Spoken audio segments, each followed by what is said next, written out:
Learning what your enemy is planning to do from miles away?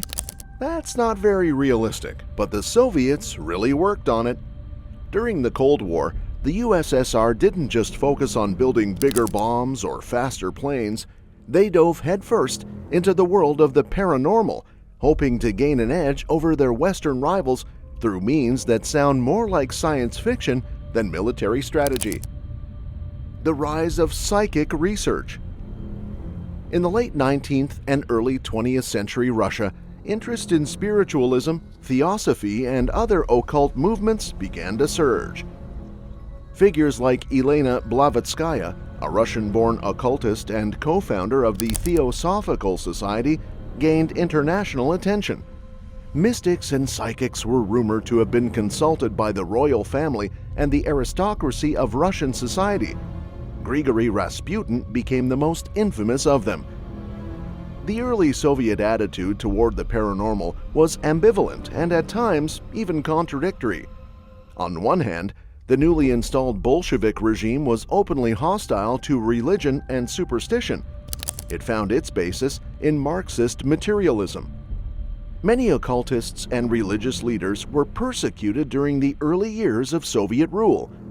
The official stance was that paranormal claims were unscientific and thus had no place within communist ideology. However, there was also a strand of thought within early Soviet leadership that saw potential in harnessing unconventional forces for the benefit of the revolution. Some Bolsheviks became interested in the futurist movement with its interest in psychic powers, for they had a belief that the new socialist society should use all possible avenues toward human development. In the USSR, psychic research began to pick up full speed during the Cold War, mainly in the 1960s and 1970s. This was mostly influenced by unconfirmed rumors about identical programs in the United States. The Soviet leadership began to finance numerous studies on psychic phenomena when their intelligence got wind of purportedly U.S. government-funded research in the same sphere, especially the psychic CIA project Stargate. The potential for being overtaken in any arena of the Cold War arms race, including the very unconventional one of psychic warfare, prompted increased Soviet investment in paranormal research.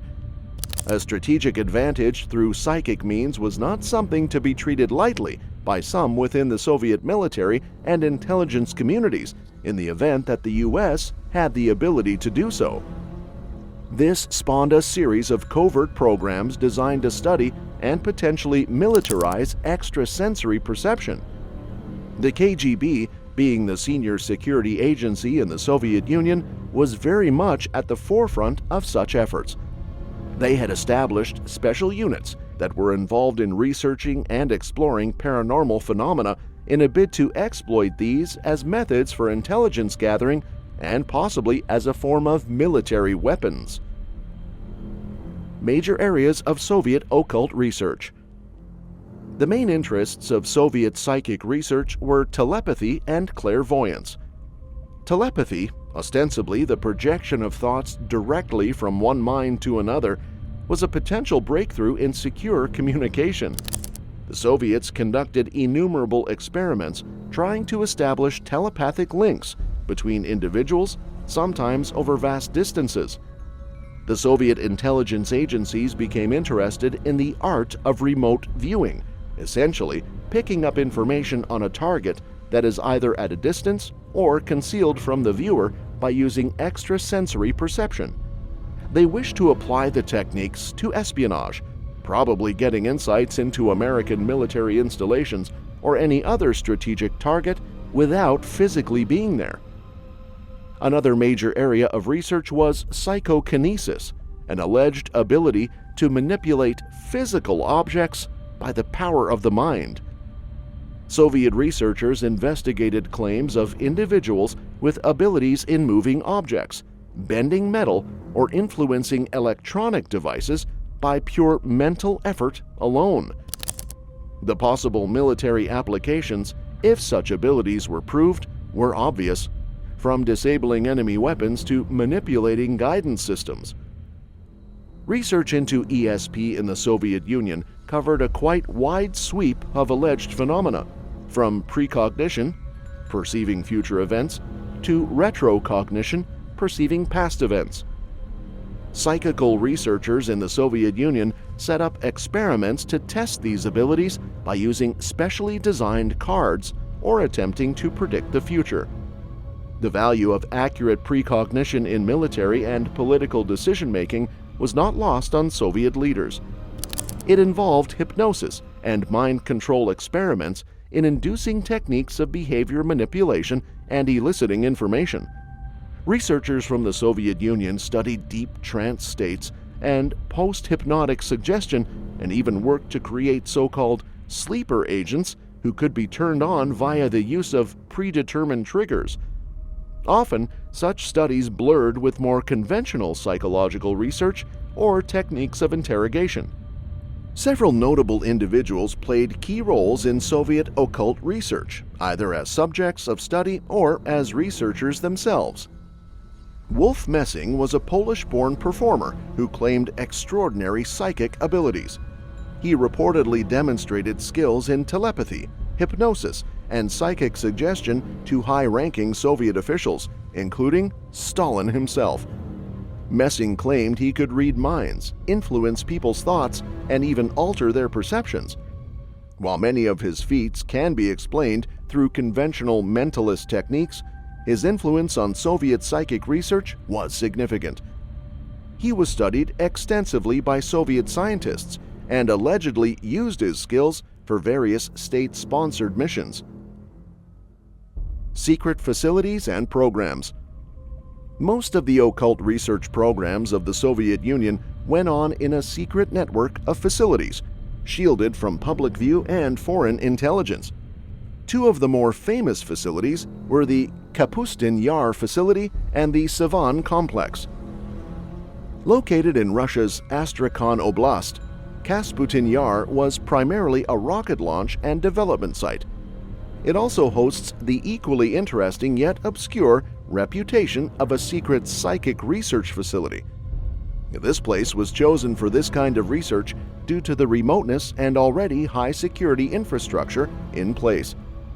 Reports indicate that the facility would have specialized equipment capable of measuring subtle energy fields and brain activity. Experiments at this location reportedly focused on telepathy, remote viewing, and the potential for psychic influence over physical systems. Key areas of research included locating military targets through psychic means. Soviet military officials expressed interest in using remote viewing as a source for intelligence gathering.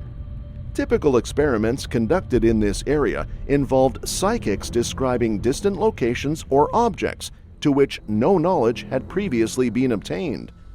Specific targets might include a U.S. military installation, the location of submarines, or hidden weapons caches. Some allegedly received map coordinates and were asked to describe what they saw at those locations. While the accuracy of these attempts remain highly doubtful, some within the Soviet military continued to believe in their possible value. This aspect of Soviet research focused on the long-term goal of enhancing the performance of a soldier by psychic and paranormal means. It involved various strategies of investigation that, in many instances, stretched the boundaries of traditional military training. Soviet researchers investigated telepathic communication for nonverbal, non-technological means for special forces operations. They also experimented with pain control and accelerated healing, using mental techniques to suppress pain or, conversely, to speed up the body's natural healing processes. Another focus was enhanced sensory perception, training soldiers to develop a highly increased awareness of their surroundings, bordering in some cases on claims of extrasensory perception. The ideas put forth by the team included the concept of psychic shielding, whereby techniques protected the minds of soldiers from possible psychic attack or influence by the enemy. Another set of Soviet programs aimed to develop intuition by developing methods to sharpen soldiers' decision-making processes in combat situations of high stress by tapping allegedly subconscious or extrasensory information. If you are interested, give us a like and do not forget to subscribe. Thanks for watching, and we'll see you in the next video.